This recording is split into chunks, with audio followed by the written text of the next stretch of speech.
because we have a gathering here of those who are still alive and still remember so vividly the wonderful events connected with the life of the hand of the cause, Mr. Banani, Mr. Musa.Banani, who will go down in Baha'i history as one of the outstanding figures in the formative age of our faith. Mrs.Banani is here. This is Mrs.Banani, his widow, beloved Sania Khanum. His daughter, Violette, is here, who is one of his 5 children, but he only had this beautiful daughter. The others are all boys. And she is here tonight. Her husband, Nakhjavani, who is now a member of the House of Justice, he is here tonight. And then we have Mrs. Yazdi and Mr. Yazdi, pioneers at the same time that the Bananis went to Africa, and Mrs. Sabri and Mr. Sabri also, who were one of the earliest groups of pioneers to reach Africa even before the inception of the 10-year plan of the Garden. They brought immense happiness to the heart of Shoghi Effendi, and he watched with the greatest interest and eagerness the development of the faith in Africa. It is the continent that made him the happiest in the last years of his life, and perhaps the Baha'is will remember that in the monument of Shoghi Effendi, who is buried in London, where he passed away in 1957, on the globe, the first thing that you see below that wonderful eagle is the map of Africa, the continent of Africa. And some of the Baha'is asked me, they said, why did you put Africa there, Ruhiyyih Khanum? Why didn't you put Asia? Because Asia is the homeland of Baha'u'llah and Abdul-Baha and the faith and so on. I said, because it wasn't Asia that made him so happy at the end of his life. It was Africa that made the end of his life so happy. So now we are going to have the opportunity of talking about Mr. Banani, who was called by the Guardian the spiritual conqueror of Africa. And Mama John, his very beloved wife, is here, and she and all of us will remember things about this wonderful figure in our faith. Mama John. Tell us about how you left Persia and went to Africa. More than 10 years, I was begging my husband to go pioneering. And he always used to send someone to deputize him to go pioneering. And he said, with my age, and I don't know the languages, and my children are away, I can't.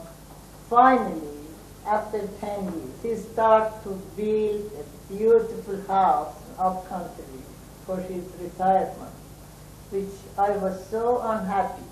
The house finished, and for 6 months he was urging me to go and furnish this house, to move there. I said, no, we should spend all this money for pioneering. I don't want to go. Finally, we went to that house, but it took us only 6 months. And one day, maybe Mr. Yazdi is going to tell you about it, but I'll mention very briefly. Mr. Yazdi came to our house and told my husband, Mr. Banani, would you like to go to Africa? He said, Africa? He said, yes. He said, let me go and talk to my wife. Then he came inside and told me, would you like to go to Africa? I said, Africa, I am ready to go to hell. Let us leave Persia. That was, after all these years, when he decided, it took him only maybe 1 minute. And then he said, let us wait for Ali to come from Shiraz and consult with him. And then Ali came and we consulted, and after 1 month we went to England. Now I leave the rest to maybe some other member. Oh, we'll come back. Now, Yes, Leah, we'll come back. what does she remember of that? It was a very interesting story, because when Aghajan decided to go to Africa, we were settled in Shiraz. And our situation in Shiraz was such that we felt, because it was with the approval of the beloved guardian, we are going to be there forever.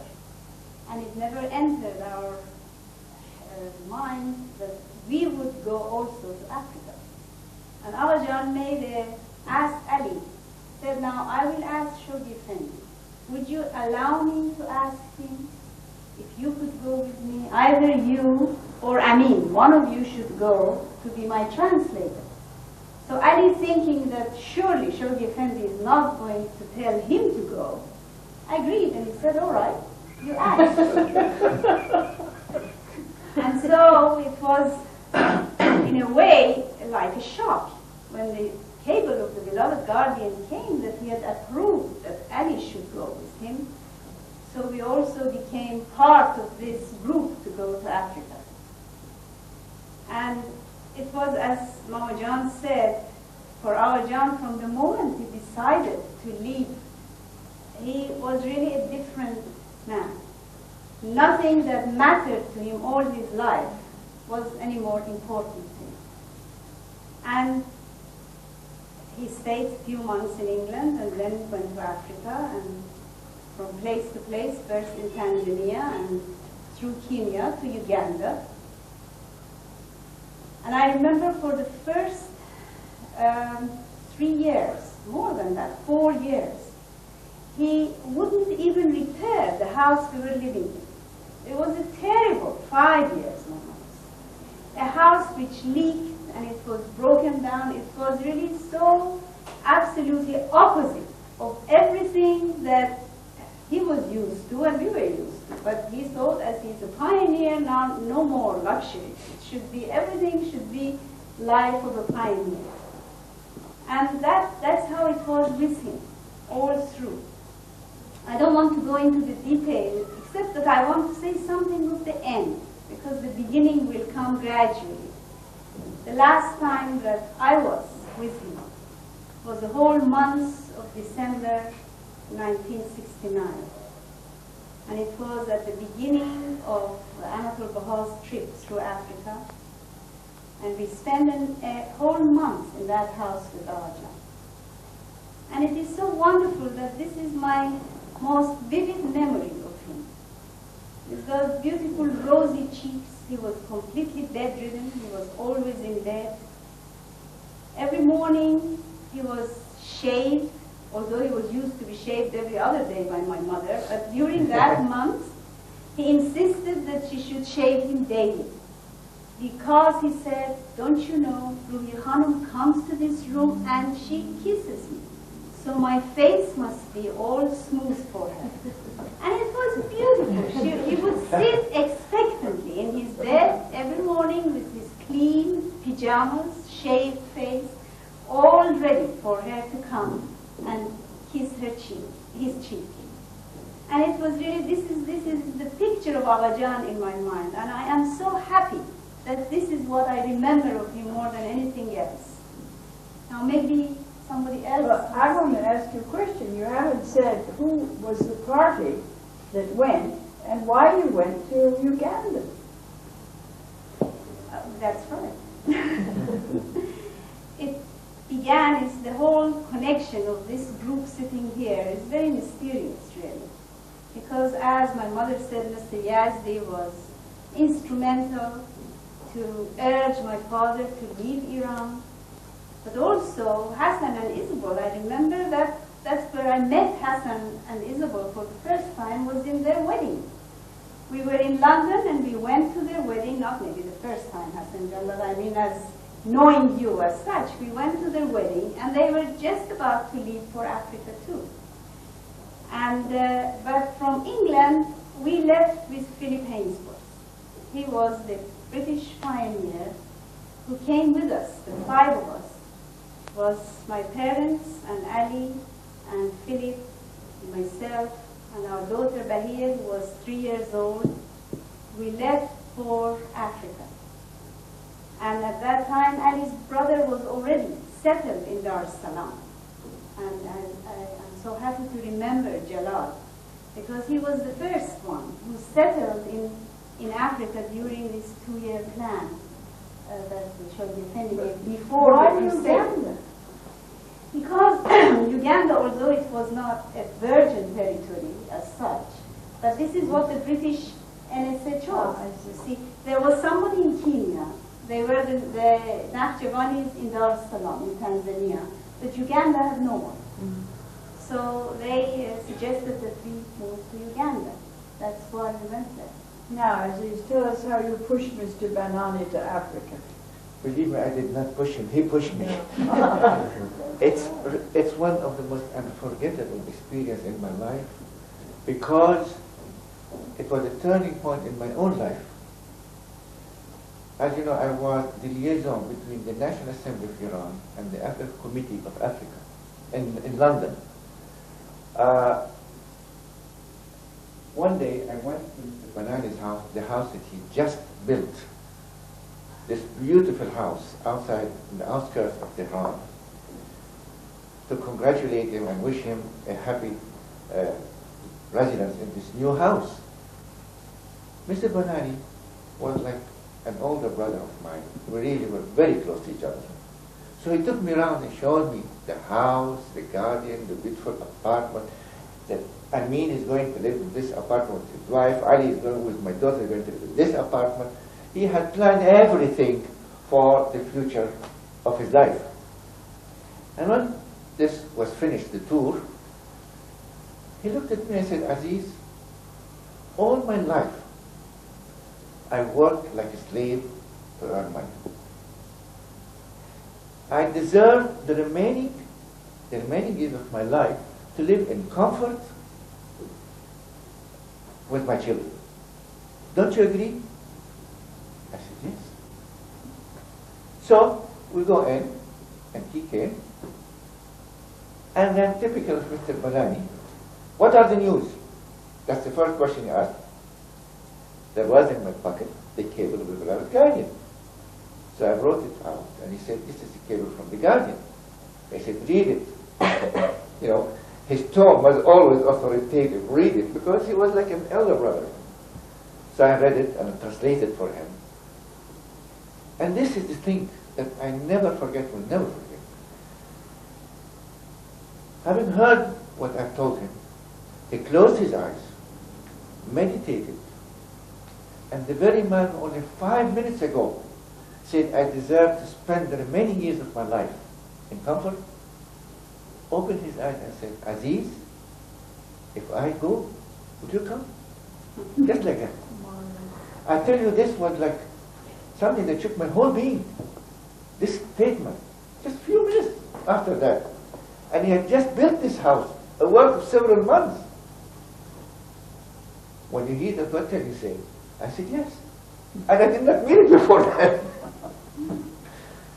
So from that moment on, he went in and discussed it, I'm sure, with Samia Khanum, and we just heard the outcome of the consultation, because he was a man who really and sincerely depended on the opinion of Samia Khanum. She was like his guardian angel all the time, and he loved her opinion and always followed it. So he went, and from England, I think, he cabled the beloved Guardian asking permission for Nakhjavani and Juliet to join him. I don't know the details of it, but all I know that the Guardian approved the going of Nakhjavani and Juliet, and they went to Africa. Not long after, I received a letter from Samia Khanum on behalf of herself and Mr. Banani. And in this she said, today we're in the presence of the beloved Guardian. And we talked about you. And we told the Guardian of your intention to come to Africa. See how God works. And the beloved Guardian said, I know Aziz, because he knew me from childhood. He's a man of his word. When he says something, he will do it. That was the end of me. Africa was sealed. And not long after, I was in Africa, and at the airport of Entebbe, Mr. Banani was there with open arms waiting for me, and you can never imagine the happiness of both of us meeting each other. That's beautiful. You want to add something, Soraya? After all, you went with him. No. No, He came after? Yes. Are you I joined went, him? Yes, I went first to England with the children to learn English, Yes. and after I came. But I remember the day that I was alone in Nairobi, in the house, when Mr. Banani and Mr. Nakhjavani, they came from Uganda. That was the, after operation of his eyes. And they came there, and they said, "Where is Aziz?" And I said, "Aziz is not at home. He is in Kenya Club meeting, Bahai meeting."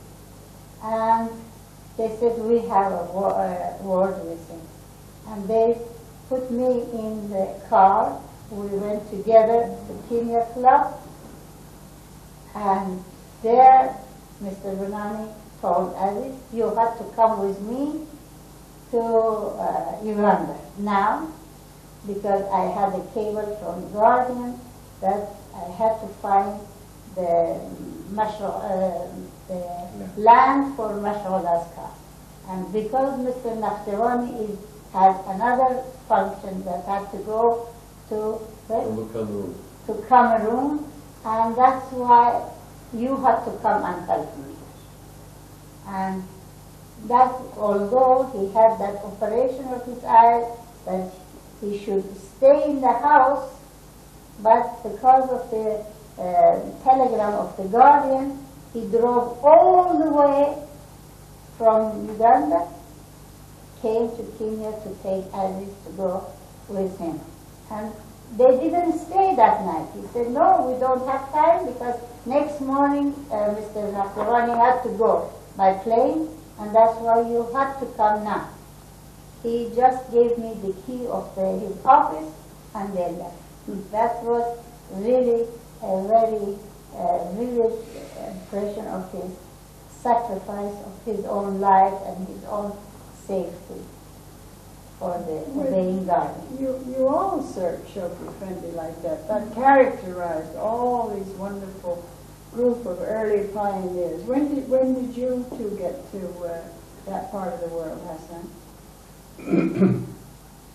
I was in Egypt in the period of 1949-50, and I wanted really to get back again to England to participate in the final stages of the 6-year plan. So I wrote to them and said that I'm free to come. Would you seek permission from the beloved Guardian for me to come back again to England and help with the completion of the 6-year plan? And they consulted the beloved Guardian. The beloved Guardian sent a beautiful cable saying he approved my going. So I went to England in February 1950.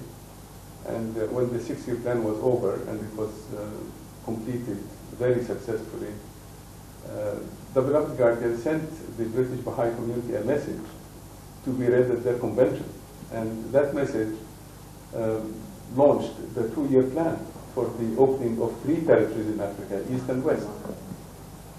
Now that 2-year plan was a tremendous message from Shoghi Effendi to the British Baha'i community, and when they sat at that convention, it was as though the greatest gift, that God could give the British Baha'i community was given to them at that moment.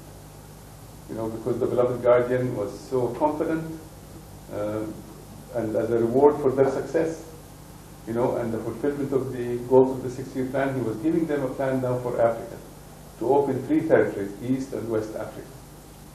And at that time they said, they sat there, and the Guardian in the message said he was giving them a 1-year respite.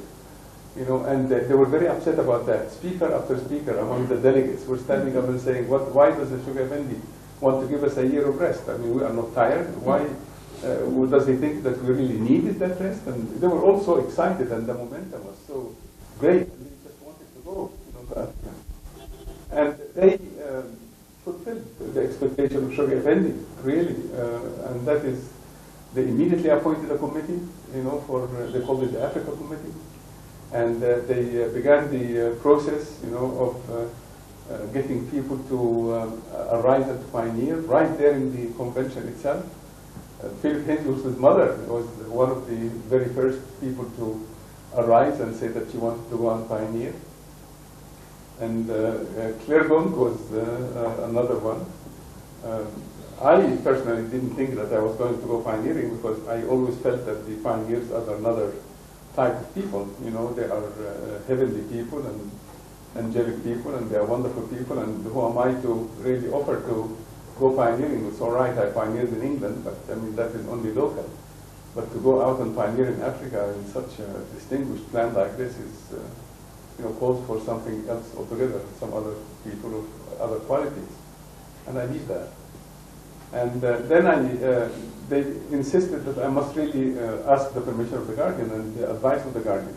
And I said, I'm going back again to Egypt because I came here only for 3 months and another 3 months.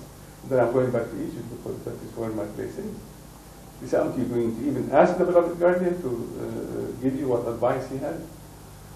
Well, remembering what my father had said at one time, that was he was giving me to the Guardian, I said, all right. So I wrote to the Guardian and I said, do you want me to stay in England or go back to Egypt? And then he came with saying, go to Africa. But where did Isabel come into all of this? Well, she married me because I was going to Africa. Anyway, I just wanted to say when Mr. Banani came in, the process continued, for many months. But then the arrival of Mr. and Mrs. Banani and Farshid, in England in about December 1950 was electrifying, to the British Baha'i community, because here we were all, inbred. It is all going to be a British thing, and one Egyptian believer going to participate in the plan because the British Baha'i community was to collaborate with the Egyptian Baha'i community, and I was the contribution of Egypt and the contribution of England, combined.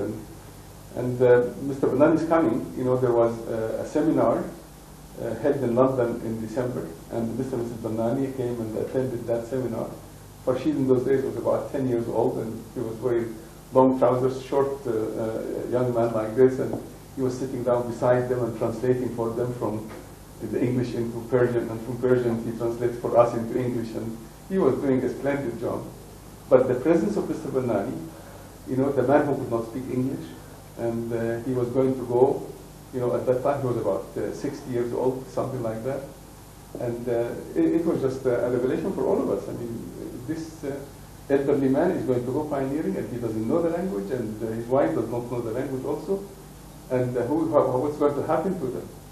You see, and here he was, and it was very exciting. I remember it so vividly, that we were all gathered always, sort of came always around Mr. and Mrs. Banani, to listen to them and to talk to them and so forth. And I had the privilege, of course, of speaking Arabic, so I could speak to Mr. Banani, and Mr. Banani was listening.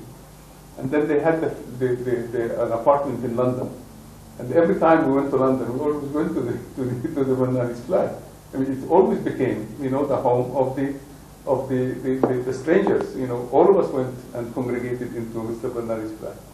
And everybody that came to England at that time also congregated in Mr. Banani's flat.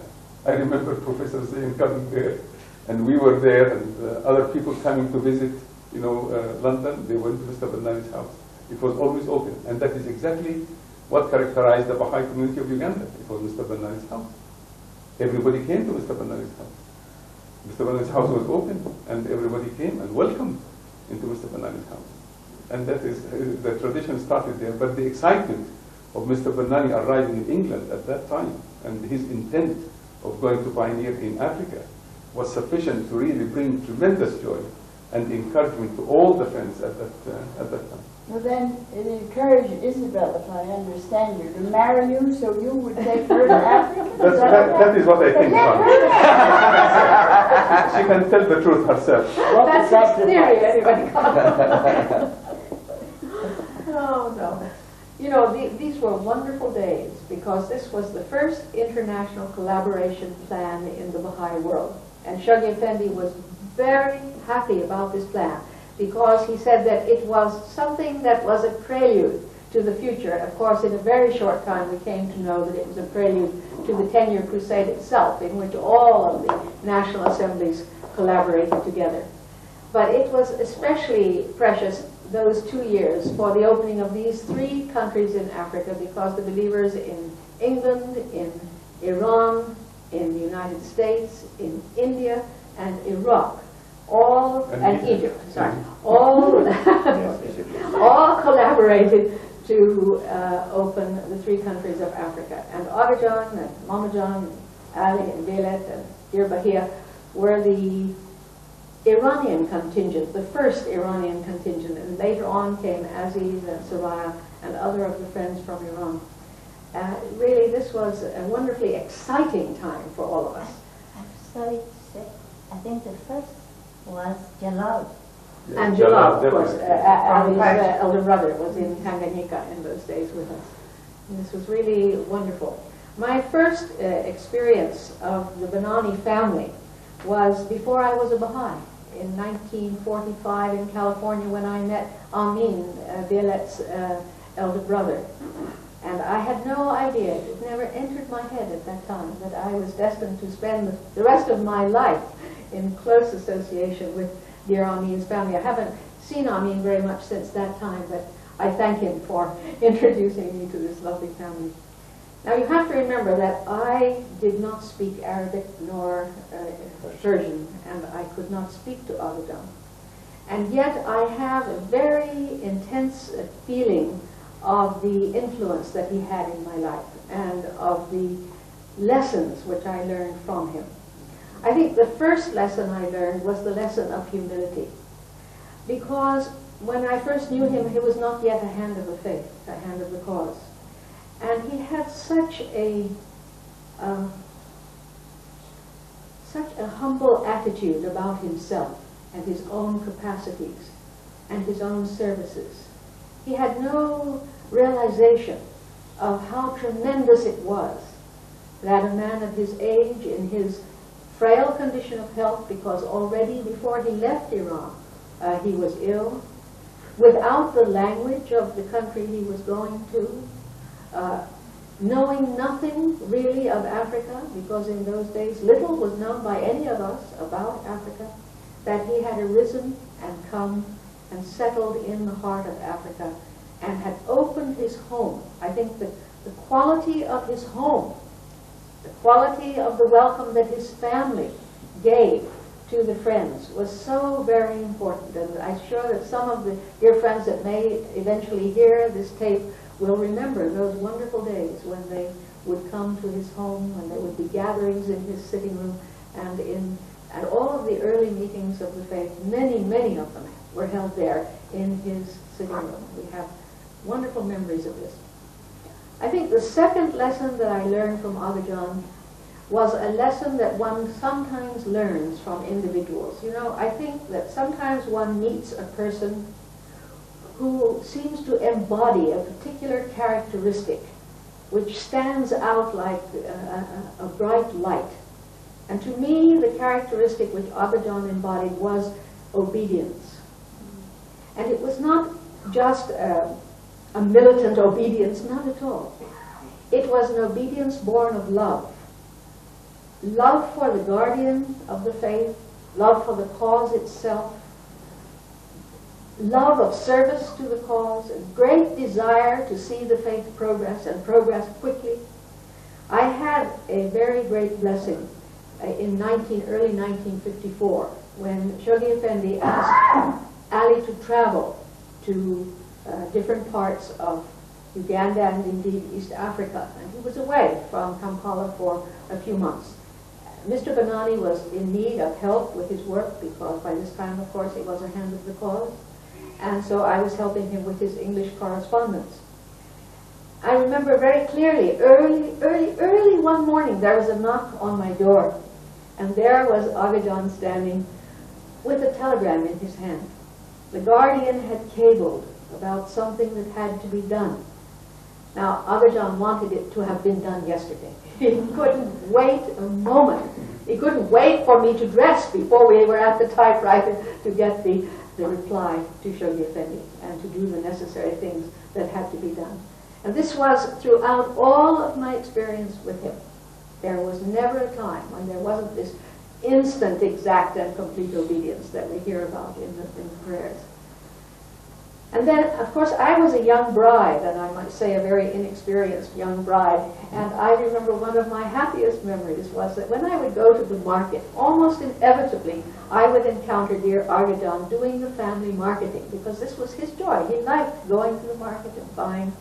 And he taught me how to market. He taught me that you must always look carefully for the best, and then you must try to get also the best price. And he used to greet me with, "What have you got today?" And he would open my basket. "Ah, but look at mine," he would say, and he would show me that he had much better tomatoes, much better budding-on.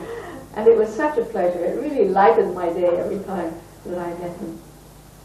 But friends, you know, to me, and I'm sure it's in all of our hearts, the thing which really makes Agajan something very special for Africa is his long suffering. When you remember, he suffered from lack of language, first of all, that he couldn't communicate with us, and how we could sense that desire, that longing to communicate with us. And then he suffered from his health. He was diabetic, and with all that that implied, and the fact that later on his leg had to be amputated, and he became almost blind. And then he had a stroke, and as we know, that for 11 years, Mama John, he was confined to bed. Absolutely in bed for 11 years. A man who was well-to-do, who had lived in comfort all his life, who could so easily have decided to go back home and to be taken care of at home, and yet he decided to hold to his pioneer post, and he decided to continue his services as a hand of the cause, and he decided that still his home must be open for the friends. To me, this was an example that is even to this day unequaled in the history of the cause in Africa. And I feel sure that these sacrifices and this suffering, right until the very last day of his life,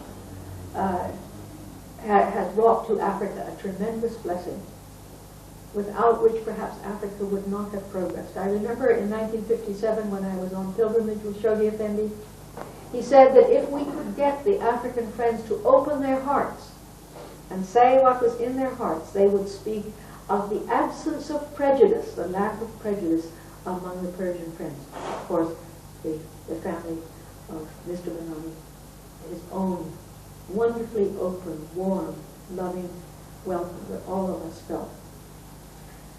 And I also owe something to him which is so precious to me, the most precious thing in all the world I owe to him, for which I can never thank him. And that was when, in 1957, we received a cablegram having applied for pilgrimage. We received an answer from Shoghi Effendi which said that I was welcome, but that Hassan should wait because there had been trouble with Egypt the previous year, and he should wait a little while to come. Instantly, I decided I also should wait and go with Hassan.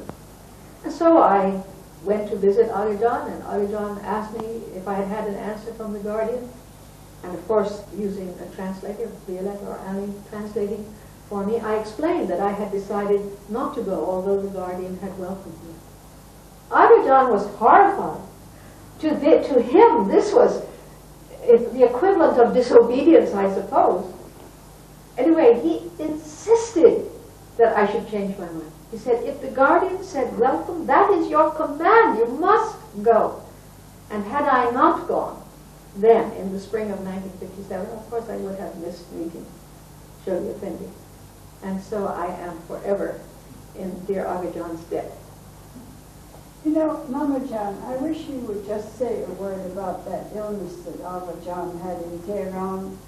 I've only had it through hearsay and how terrified he was he would not die in Africa. Yes, when Isabel mentioned about suffering of our dad, I remember in 1967, I was very ill in Kampala, and Ali and Violet were in Haifa. We had our youngest son with us. Then, after I spent 3 weeks in hospital, we decided to come to Haifa for treatment and send Aghajan to Iran to be in Baha'i hospital with my mother and sister and brother were there. Anyway, we sent Aghajan there, and then after a few days, I came to Haifa. Then after a few months, I went back to Persia, and he was in hospital. Then he got pneumonia. He was very sick, and he was so worried. And Professor Hakim was his physician. He was begging, please, Professor Hakim, do something for me. I want to go to Kampala and die there, because I went finally into Africa with the intention to bury there. I don't want to die in Tehran. And I'm so glad I brought him. Of course, he started his gangrene. It was very difficult. That was during the 6-year war here. And Mrs. Yazdi was in Tehran. And we brought him to Kampala. And after a few months, they amputated his leg. And he lived another 4 years and suffered. But I'm so glad that he was really buried in Africa. And his grave is a place of pilgrimage. Yeah. Baha'is All the- and non-Baha'is That's all right. the time. Ali, you haven't said anything. Well, I have been listening very intently to what everybody has been saying, and I'm very moved by the sentiments that I have heard, because it brings back to my memory this wonderful person and this very devoted soul. Shoghi Effendi often sent a word to pilgrims, and I have heard this from indirectly quoting Shoghi Effendi, saying that the victories that have been won in Africa were all due to the presence of Mr. Banani in Kampala. Yeah, I heard that too. Yes. I heard that. And here he was, Shoghi Effendi had named Uganda as the heart of Africa, and here was Kampala, which was the heart of that heart. And there was Mr. Banani, the only hand of the cause for the entire continent. Mr. Banani often used to say, but what can I do? I am so weak. I don't know how many of the friends know this, but we were discussing this with Amatul Baha just a few hours ago, that Mr. Banani had not really gone to school, and he only knew his own language, which was Hebrew. And he knew the Hebrew script. He could not even read Persian, although he spoke it. He could not read Arabic, but he spoke it.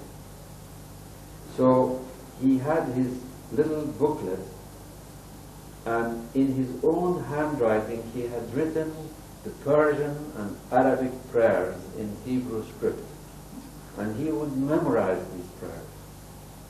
Speaking about prayers, I have rarely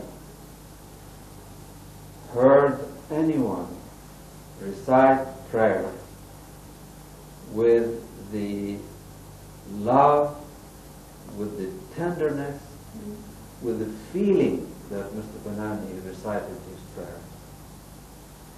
He could move hearts, not because he wanted to move them, but this was natural for him. He loved to pray. Now, as I was listening to the stories here,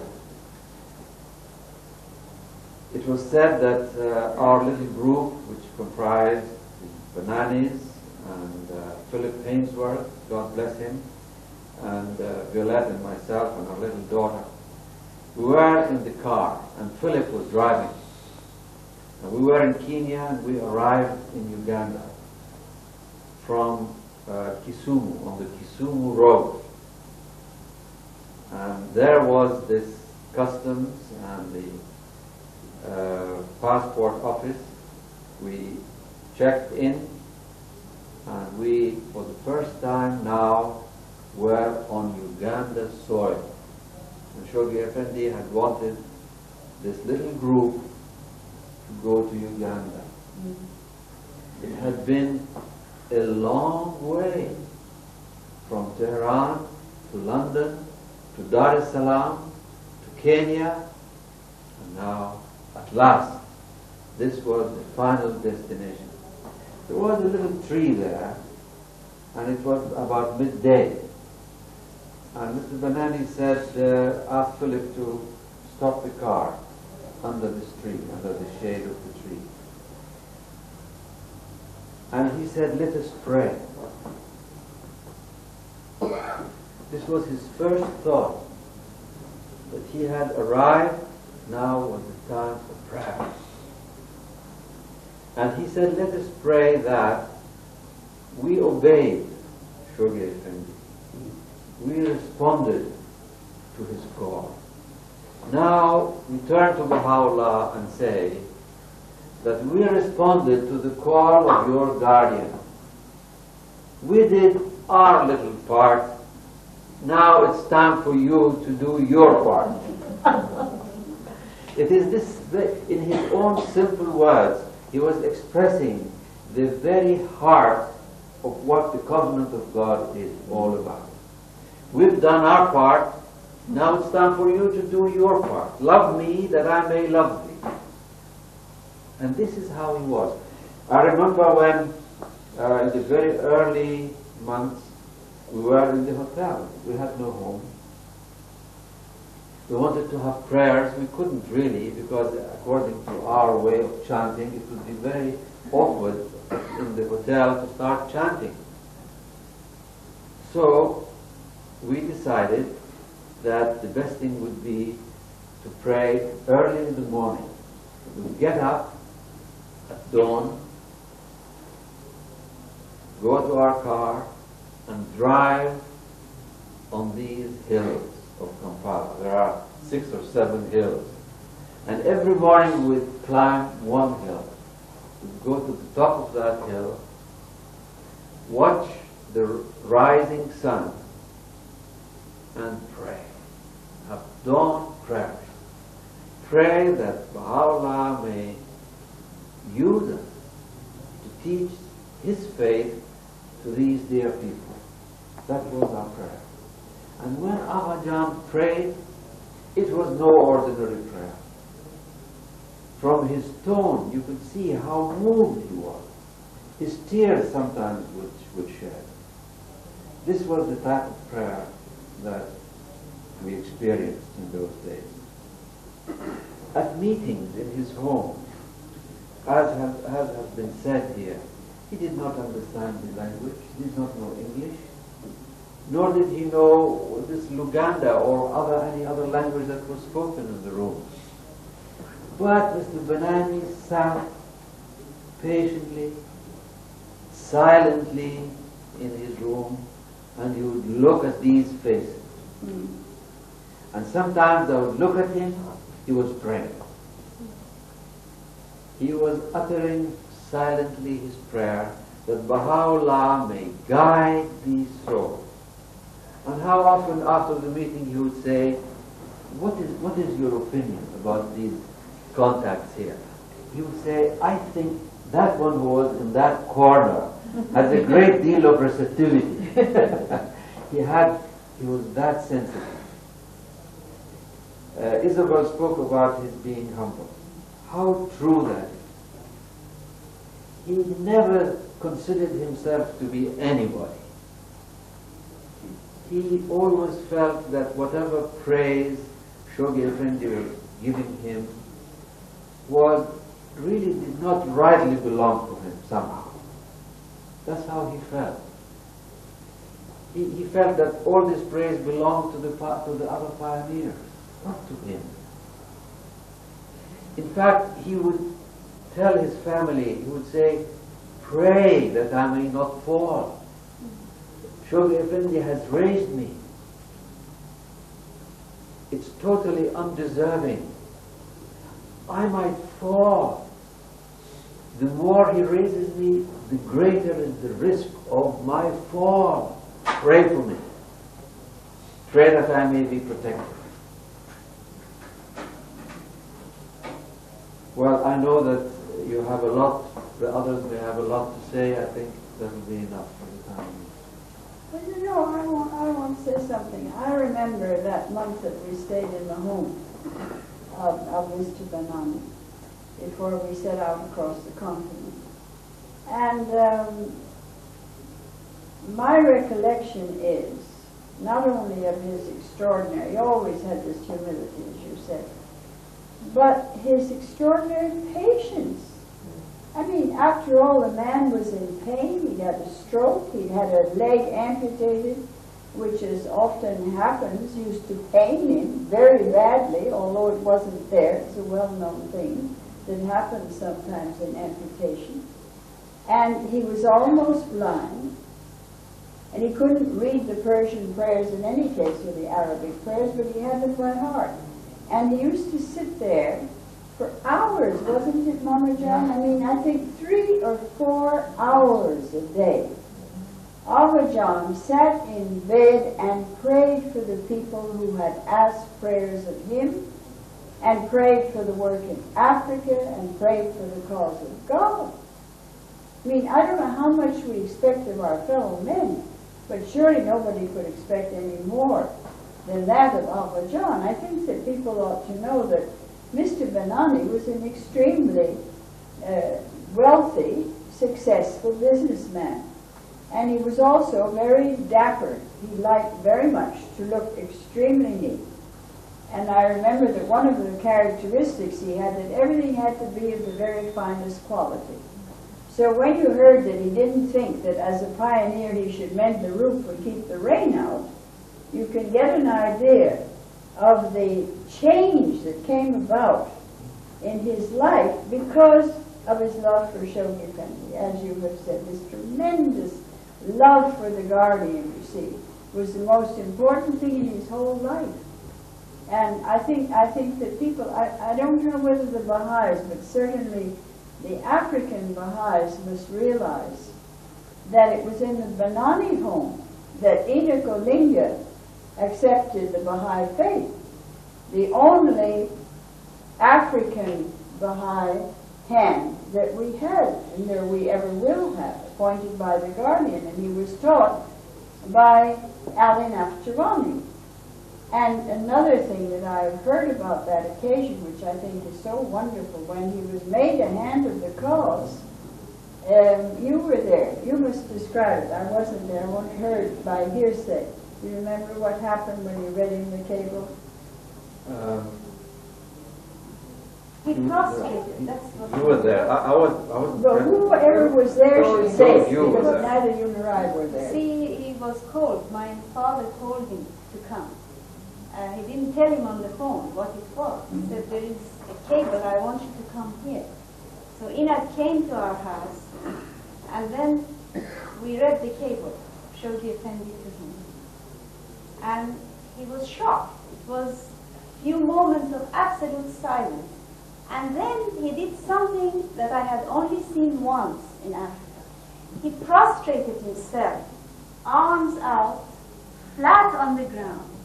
We saw this in one occasion when we were first in Uganda, and we got an invitation to go to the council of the king, the Kabaka, where all the chiefs had come from all different provinces or areas.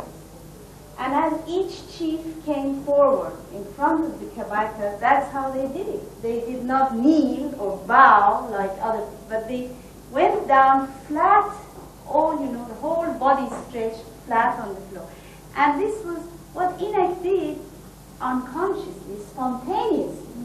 There he was, as if there was his guardian standing, and he prostrated himself. It was so beautiful.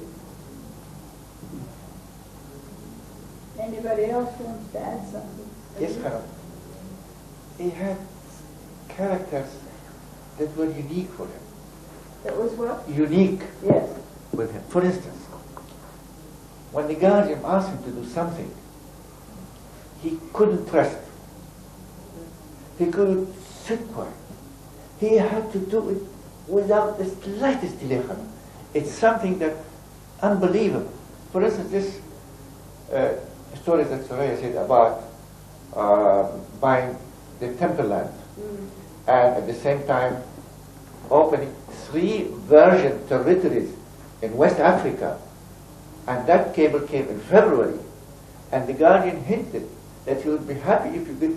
He got the reply in time to include it in his Nowruz message. I mean, this is something unheard of. And it is then that he came to Nairobi, in spite of the fact that he had an eye operation, and the doctor told him, do not go out of your room. Stay in the room and pull the curtains for 1 week until your eyes open. But when he got the cable, Ali bring the car, and he drove 400 miles to Nairobi in the sun of the equator of Africa, in the red dust of Africa, until he found me, and then he showed me the cable of the garden. Jokingly, I said, Mr. Banani, this is your cable. Oh, you should see. He said, I'm going to cable to the garden right now that I asked you help and you refused to help me. I said, please don't do that. What do you want from me? So we went back to Kampala. Ali was driving both ways. And we arrived late at night and early in the morning. We were in Tebe saying goodbye to Ali on a private plane chartered to go to Cameroon to take some Africans and open the 3 territories. And then we came back to Kampala and began to look for land. There, it was a revelation for me how his will becomes absolutely nil vis-a-vis the will of the guardian. As you said, he was a businessman. He knew what he was doing in business. But still, he got a piece of land. He said, I will not buy it. He sent a full-page cable to the guardian. The land is situated in such and such a place, overlooking this place. To the right is this, to the left is this, on the north is this. All the descriptions. Do we have your permission to buy it? And until the reply came, that man whose eyes still saw in front of my eyes, Khanum, wallahi, he came back to his room, went on his knees, with tears in his eyes, the tablet of Ahmad. Please, Baha'u'llah, let me fulfill what the guardian wants. You know, when you see these things, your whole being changes. 2 or 3 times he sent cables about lands, until eventually the guardian said, you buy this one. And the land was bought. It was near Makerere. It was a small piece of land. But eventually that piece of land, the price went up so high that the soldier bought down 13 acres instead of it. Big one? Reminding her. Yes, Ali was reminding me there was another aspect, the character of our John, which as his children we grew up with it. From the time I remember, we always heard from our John about Huququllah, that this is the right of God, that it does not belong to you, that you have to always remember your Huququllah must be paid first before anything else. He had always heard, and as all children unfortunately are alike, you really don't pay much attention and you think that sometimes your parents are boring, repeating something so much. In that conference of 1953, I heard the story from Mr. Baba, the trustee of Huquq, which I did not know. I think Mama John knew, but I didn't. One day when there were a large crowd in our house, my father had quite a quick temper. I don't remember what the incident was. It was very unimportant. but he, said something a little bit too shortly. And I went into the house, and this Janab Baba was such a wonderful man. He came after me in the kitchen of that house. And he said, my daughter, I want to tell you something you do not know. I want to tell you something about your father. He said, once it was almost midnight, and I was in bed. I heard the doorbell. I woke up, came to the door, and there was Mr. Banani at the door. Said he had always been driven by his chauffeur, but it was midnight. He had come on foot because there was nobody to bring him. And he said, I invited him in. He apologized. He said, please forgive me. I have come at this hour and wakened you up. But I could not sleep. He said, I sold a piece of property. And the agreement was that the man who bought it was supposed to come tomorrow and seal the deal. But he came tonight. He came tonight with cash. And he told me that he is going to his town, which is not Tehran, tomorrow morning, and he wants this finished. So he had come, and he brought the cash, and the deal was sealed. And there I was with this money in my hand. And I could not sleep, because I have not paid the huquq. And if I die tonight, no one knows about it. And how can I sleep with the money, the right of God in my house? So I have come with this to pay my debt and go back. So Mr. Lava told me, you see, this was the real man. Did you know that? I said, no. He said, you see this? Said big men like him.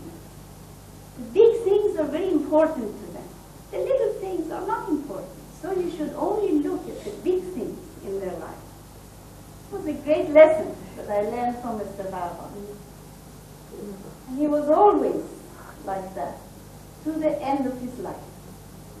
His will and testament was another testimony of the same thing. It was the foremost was his debt to God.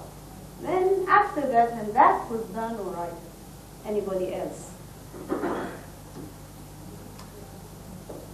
Well, these are the ways that faith opens the doors, and this is why he was Musa.Banani, the hand of the cause and the spiritual convert of Africa.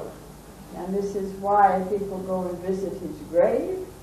And as long as there is a grave there, or even where everybody knows that the grave was, people will go and pray at Banani's grave and remember him and his services to the cause of God.